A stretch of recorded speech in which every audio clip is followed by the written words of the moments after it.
¿Te imaginas estar sentada en una silla de plástico, en un pasillo de hospital que huele a desinfectante viejo, con las manos aún húmedas por haber lavado una taza que no era tuya, y escuchar tu nombre dicho en voz baja, sin enojo ni sorpresa, como si ya no hiciera falta preguntar nada? Tenía 16 años. Noviembre. 9:20 de la noche. La luz blanca caía desde el techo con una precisión fría. Mi abuela estaba internada en la habitación del fondo. Yo no tenía abrigo, ni teléfono, ni dinero.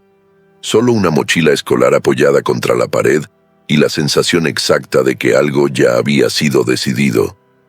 Mi padre no levantó la voz cuando dijo que yo había robado. No hizo falta. La frase cayó completa, cerrada, como una puerta.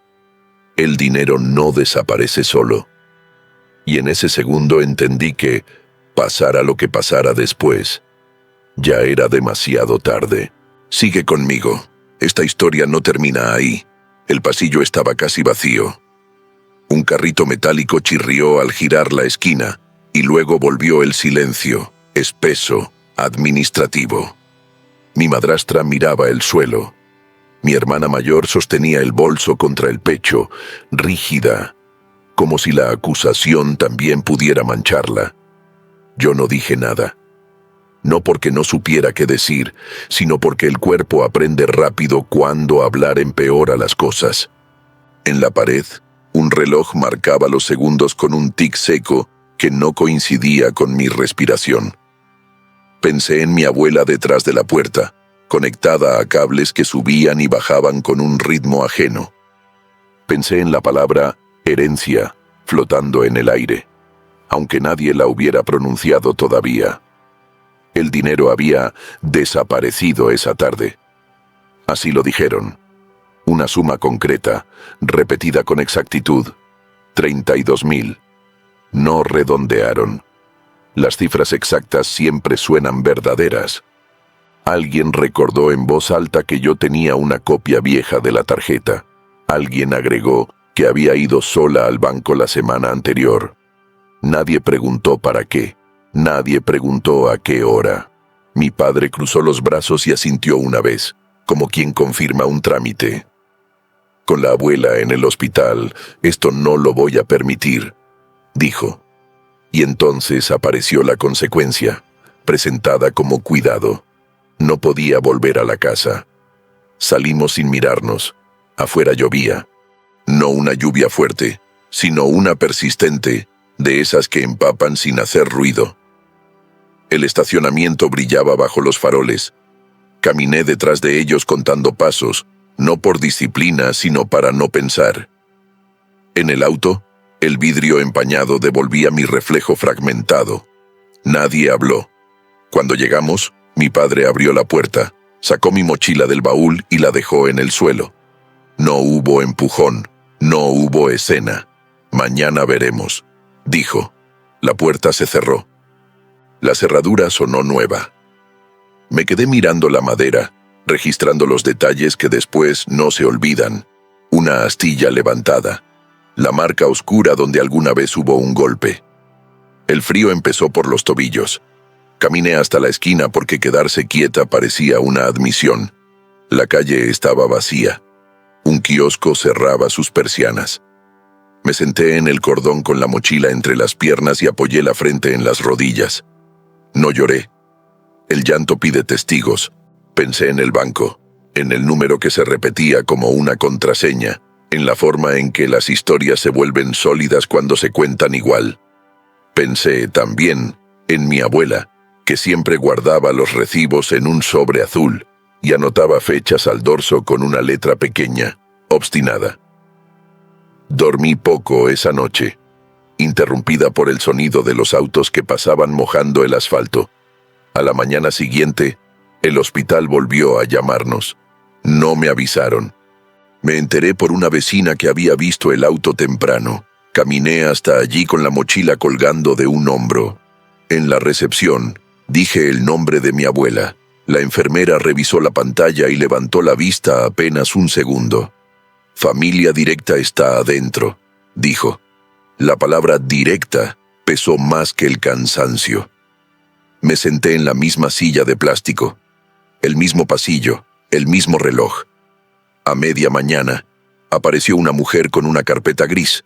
No llevaba uniforme. Se presentó con nombre y apellido y me preguntó si tenía dónde quedarme. Contesté que sí, porque decir que no acelera decisiones ajenas. Anotó algo. Preguntó por la tarjeta. Le dije la verdad mínima, que había tenido una copia, que no la usaba, que la había devuelto. No agregué razones. El silencio no era confusión, era método. Vi cómo la carpeta se abría y cerraba, cómo los papeles se ordenaban solos cuando alguien cree que ya sabe. A la tarde, mi padre pasó sin detenerse. Habló con la mujer de la carpeta. Señaló el pasillo. Dijo, problemas, antecedentes, preocupación. No levantó la voz. No necesitaba. La versión ya estaba funcionando. Cuando se fue, la mujer volvió a sentarse frente a mí. Hasta que se aclare, dijo. La frase hasta que se aclare tiene la forma de un puente que no lleva a ningún lado. Preguntó por una tía. Pensé en mi abuela otra vez, en su casa con olor a madera encerada, en la cómoda donde guardaba los sobres. Esa noche me llevaron a dormir a un cuarto prestado. La lluvia había parado, pero el frío no. Me acosté con la mochila como almohada. Saqué los cuadernos mojados y los extendí para que se secaran. Entre las hojas encontré un papel doblado que no era mío. Un recibo antiguo, casi borrado. No decía 32,000, decía una fecha y una hora. Lo guardé sin mirarlo más, no por astucia, sino porque algunas cosas piden espera. Al día siguiente, mi abuela empeoró. La palabra crítica pasó de boca en boca con cuidado. Nadie me llamó. Volví al hospital igual. En la puerta de la habitación, mi hermana me bloqueó el paso con el cuerpo. No me tocó, no hizo falta. Ahora no, dijo.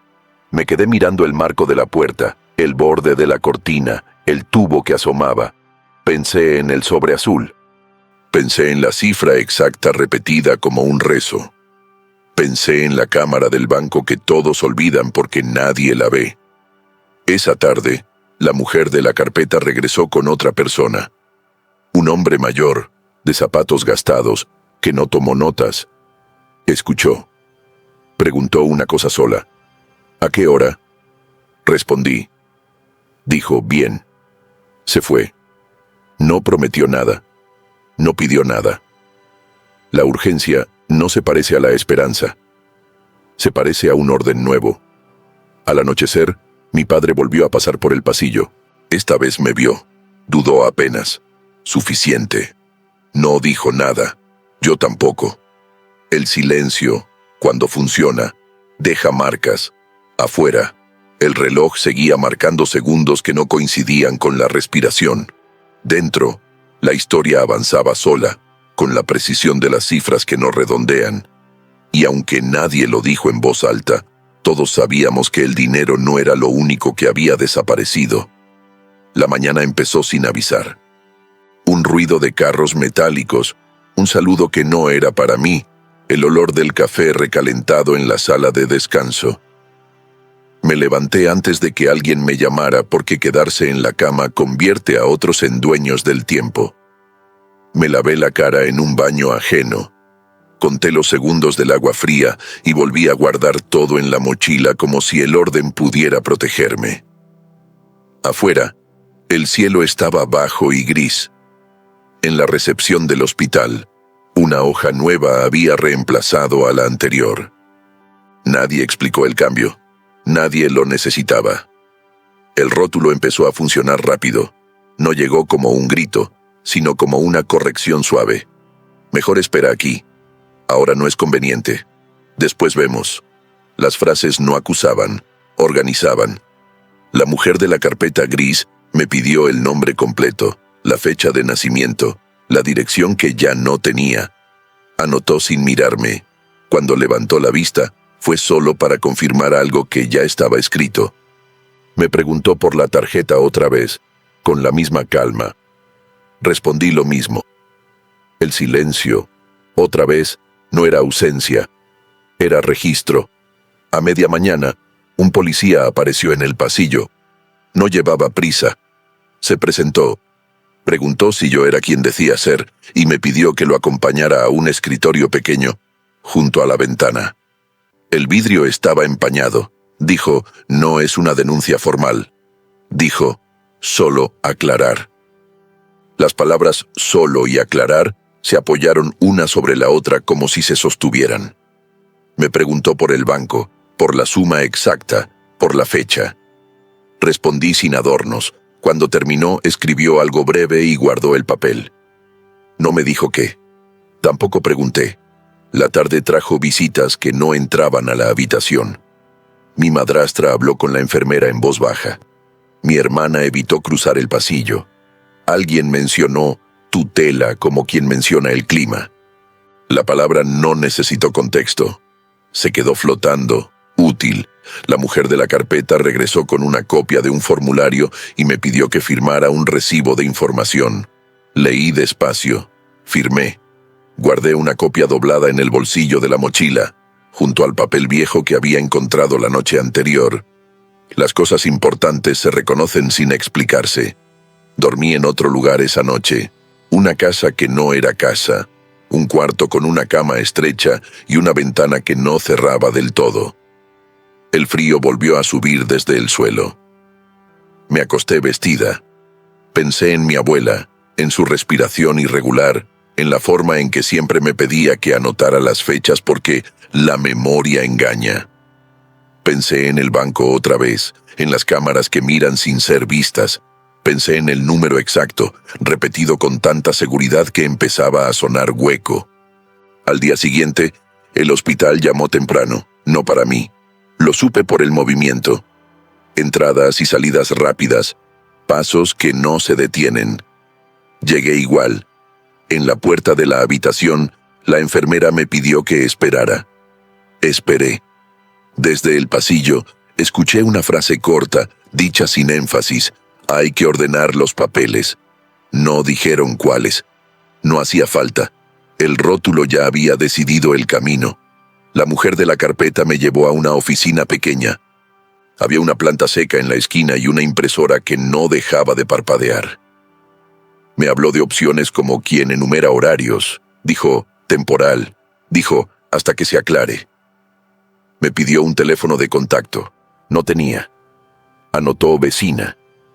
Me preguntó si había adultos de confianza. Pensé en la cómoda de mi abuela, en el sobre azul, en su letra apretada. Dije, mi abuela. Anotó sin comentar. Esa tarde, el hombre de los zapatos gastados volvió. No traía carpeta, traía tiempo. Me preguntó una sola cosa distinta. ¿Guardas papeles? Asentí. Dijo, bien, otra vez. Miró el reloj del pasillo y se fue. No prometió nada. Tampoco lo necesitaba. La urgencia seguía siendo orden. La noche cerró con una llamada breve. No vuelvas por ahora, dijo mi padre desde un número que no guardé. No explicó. No pidió. Colgó. Me senté en el borde de la cama y saqué el recibo antiguo del cuaderno. Lo miré por primera vez con atención. Fecha, hora, un número distinto. Doblé el papel con cuidado y lo guardé en el fondo de la mochila, donde no se pierde nada por accidente. Al día siguiente, la palabra robo apareció por primera vez en voz alta, dicha como si siempre hubiera estado ahí. No vino con gritos, vino con papeles, vino con un sello, vino con la certeza tranquila de quienes creen que el sistema ya está de su lado. Me mantuve quieta. Anoté mentalmente quién decía qué, a qué hora, en qué orden. El silencio seguía siendo método. Cuando salí del hospital esa tarde, el cielo estaba limpio. Demasiado. Caminé hasta la esquina donde la lluvia me había dejado días antes. El kiosco seguía cerrado. Me senté un momento y respiré despacio. El rótulo pesaba, pero no era sólido. Las cosas sólidas dejan huellas, y yo ya tenía una. La casa de mi abuela olía a madera encerada y a sopa vieja. Entré sin encender la luz del pasillo, por costumbre. El silencio allí no era administrativo, era doméstico, lleno de objetos que sabían esperar. La cómoda seguía en el mismo lugar, con una marca oscura en la esquina izquierda. Abrí el cajón de abajo y encontré los sobres alineados por tamaño, como siempre. Azules, amarillos, blancos. No busqué el correcto. Los saqué todos y los apoyé sobre la mesa. El método empieza por no elegir demasiado pronto. Me senté y los abrí uno por uno. Fechas al dorso, letras pequeñas, números sin redondear. Recibos de banco, notas de farmacia, extractos doblados en 3.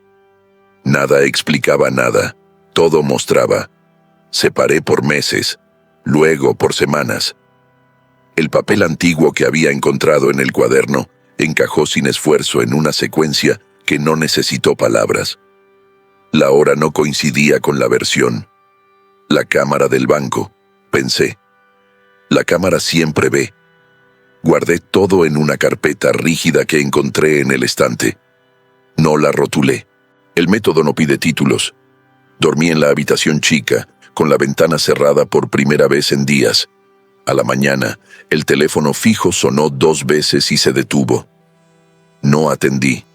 Preparé café y dejé la taza sobre la mesa, intacta. A las 9, alguien golpeó la puerta. Era la mujer de la carpeta gris. No traía carpeta. Traía una bolsa con documentos y un gesto cansado. Se sentó sin pedir permiso. Miró los sobres. No los tocó. Dijo, «Bien». Esa palabra empezaba a significar algo distinto. Fuimos juntas al hospital. En el pasillo, el reloj marcaba una hora que ya había visto demasiadas veces. La mujer habló con la enfermera. No levantó la voz. No discutió. Mostró una autorización y señaló la habitación. Entré. Mi abuela respiraba con dificultad, pero abrió los ojos cuando me acerqué. No habló. Me tomó la mano. Apreté una vez. Eso bastó. La enfermera anotó algo. El método también usa gestos. En la salida, el hombre de los zapatos gastados nos esperó junto a la ventana. Le entregué la carpeta rígida. No la abrió. Preguntó por la fecha. Respondí. Preguntó por la hora. Respondí. Dijo bien por tercera vez. Se fue con la carpeta bajo el brazo, sin prometer nada. La urgencia seguía siendo orden. Esa tarde, el banco apareció en la conversación como un lugar concreto, no como una idea. Cámara 2, dijo alguien. Registro de accesos, dijo otro. No estaban hablando conmigo, mejor. Volví a la casa y preparé sopa. Lavé la taza que no había usado. Puse los cuadernos a secar otra vez, aunque ya estaban secos. El método también es repetir. Al anochecer, mi padre llamó. No preguntó dónde estaba. Dijo, esto se está complicando. No levantó la voz. Colgó antes de que yo pudiera responder. Me quedé mirando el teléfono fijo, sus números gastados. Anoté mentalmente la hora. Las cosas cambian cuando alguien empieza a medirlas. 2 días después, me pidieron que volviera al banco. No fui sola. La mujer de la carpeta caminó a mi lado, un paso atrás. Dentro, el aire era frío y parejo. Un empleado joven señaló una pantalla. La imagen era borrosa, pero la silueta era clara. La hora aparecía abajo, precisa, no coincidía. Nadie dijo error. Nadie dijo culpa. El método no necesita palabras grandes. Salimos sin detenernos. En la vereda, la mujer respiró hondo por primera vez. Ahora sí, dijo. No sonrió. No hacía falta. Volvimos a la casa y guardé la carpeta en el estante alto. No la miré. Las cosas que funcionan no piden celebración. Esa noche dormí sin interrupciones. A la mañana siguiente el hospital llamó. Hay que ordenar los papeles. Repitieron. Esta vez, la frase no flotó. Cayó en un lugar exacto. Caminé hasta la esquina y vi el kiosco abrir por primera vez desde la lluvia. Compré una libreta pequeña y un bolígrafo. Anoté la fecha. La hora. El método avanza cuando el mundo empieza a coincidir. El error no apareció como una grieta visible. Apareció como una repetición. Una frase dicha 2 veces con el mismo énfasis, a la misma hora, por personas distintas. 32.000. El número se volvió cómodo para quienes lo usaban. Demasiado cómodo. Empecé a escucharlo como se escucha una muletilla, útil para sostener una historia cuando falta aire. Anoté cada vez que aparecía, fecha, hora, quién lo decía. El método no discute, acumula. El hospital se volvió un mapa de trayectos. Sabía qué pasillo evitaban, a qué hora cambiaba el turno, quién firmaba sin mirar.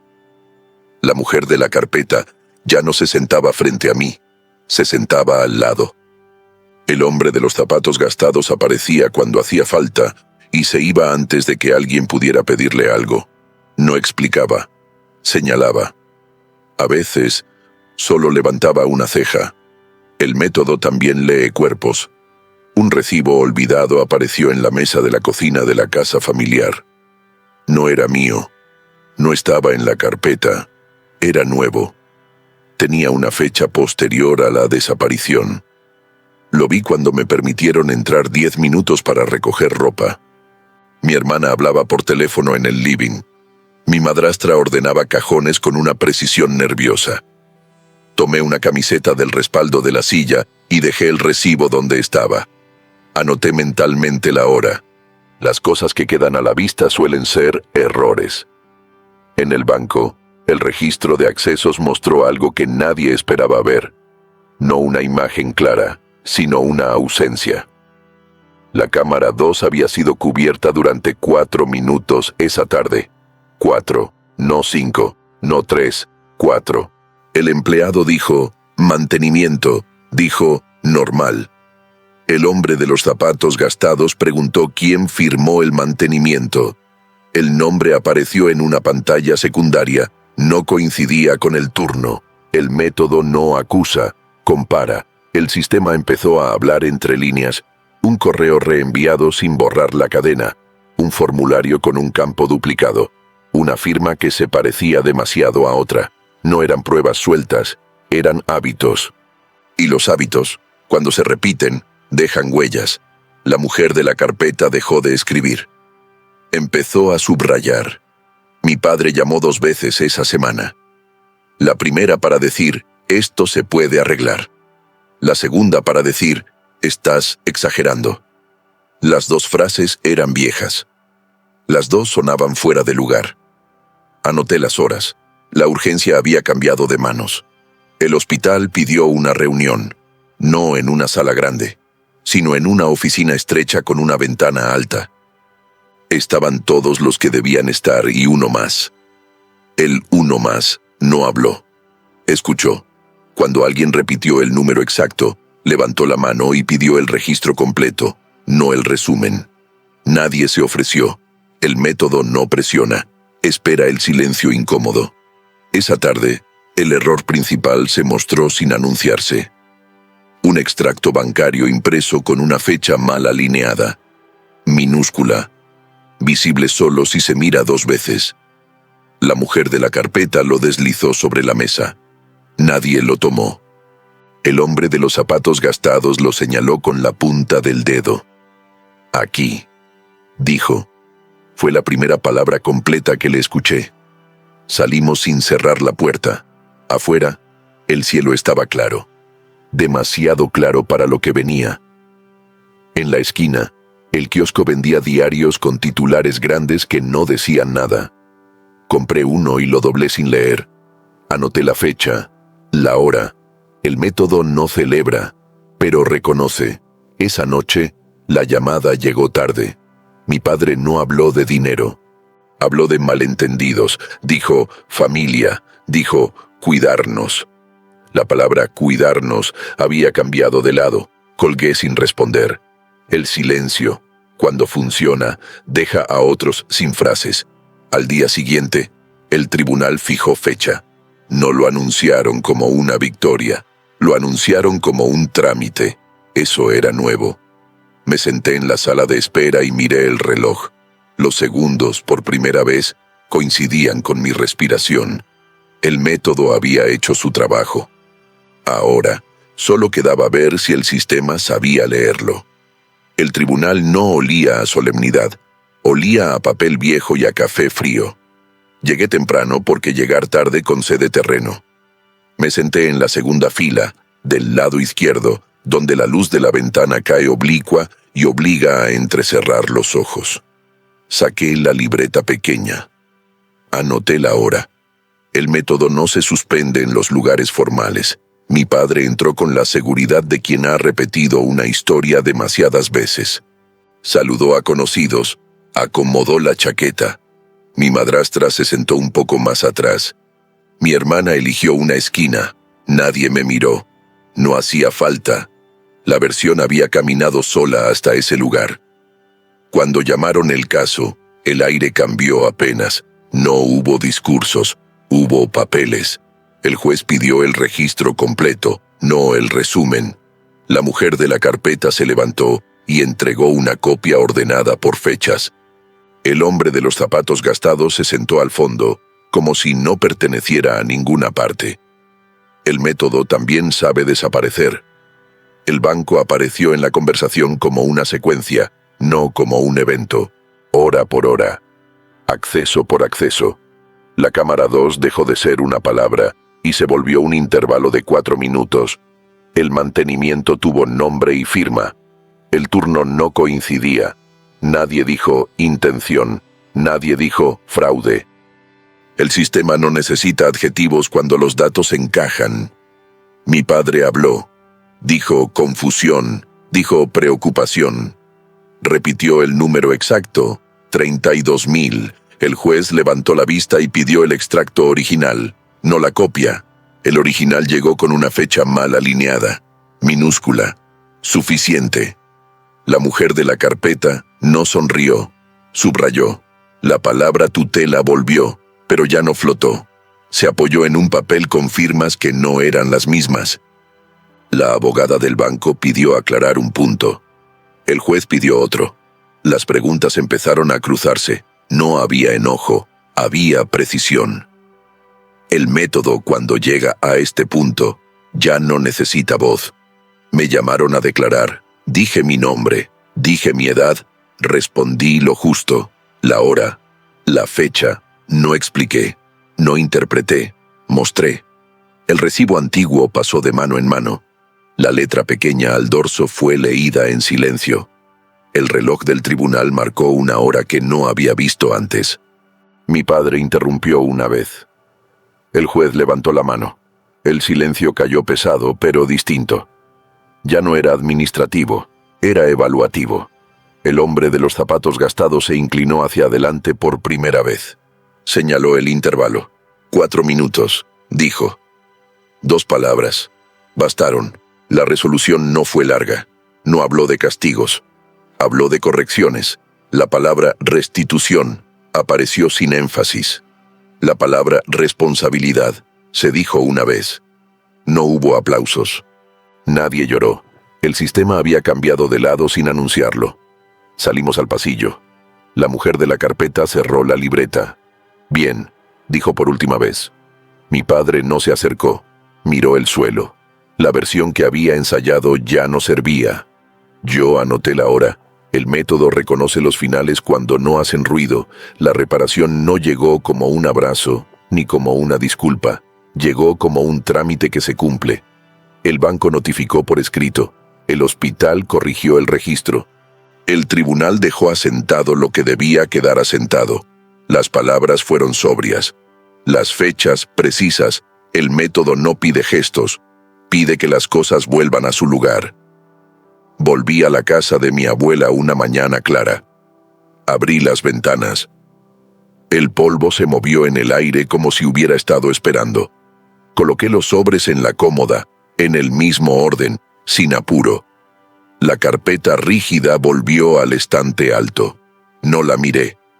Las pruebas, cuando ya hicieron su trabajo, se guardan para no tentar al ruido. Mi abuela murió 2 días después. No hubo dramatismo. Hubo silencio doméstico. En la habitación, La enfermera cerró las cortinas con cuidado. Yo tomé la mano que ya no respondía y la solté sin ceremonia. Afuera, el reloj del pasillo marcó una hora exacta. La anoté por costumbre y luego guardé la libreta en la mochila. Algunas herramientas se retiran solas. El funeral fue pequeño. Las frases de siempre pasaron sin rozarme. Mi padre estuvo, pero no se acercó. Mi madrastra evitó la cocina. Mi hermana me miró una vez y bajó la vista. Nadie dijo, perdón. Nadie dijo, error. No hacía falta. La reorganización moral no exige confesiones. Exige consecuencias visibles. La restitución se hizo efectiva la semana siguiente. El dinero volvió a la cuenta correcta con una nota escueta. No celebré. Pagué cuentas pendientes. Compré una libreta nueva y un bolígrafo mejor. Dejé el resto donde debía estar. La reparación también es saber cuándo detenerse. La mujer de la carpeta llamó para cerrar el caso. Dijo, queda sentado. Dijo, si necesitas algo. Le agradecí sin énfasis. El hombre de los zapatos gastados no llamó. Tampoco hacía falta. Hay aliados que existen solo para que el método funcione y luego se van. Volví a estudiar. Recuperé horarios. Crucé calles que había evitado. El rótulo se desprendió sin ruido, como una etiqueta mal pegada. En el banco, la cámara 2 siguió mirando. En el hospital, el reloj siguió marcando segundos que ya no pesaban. El sistema había corregido su trazo. Una tarde, ordenando cuadernos, encontré el papel antiguo otra vez. Fecha, hora. Lo miré y lo guardé en un sobre nuevo, azul. Escribí detrás una sola palabra: archivo. No por miedo, sino por respeto. El método honra lo que lo hizo posible. No volví a hablar con mi padre de lo ocurrido. Tampoco fue necesario. Hay historias que, una vez reescritas por los hechos, ya no admiten versiones.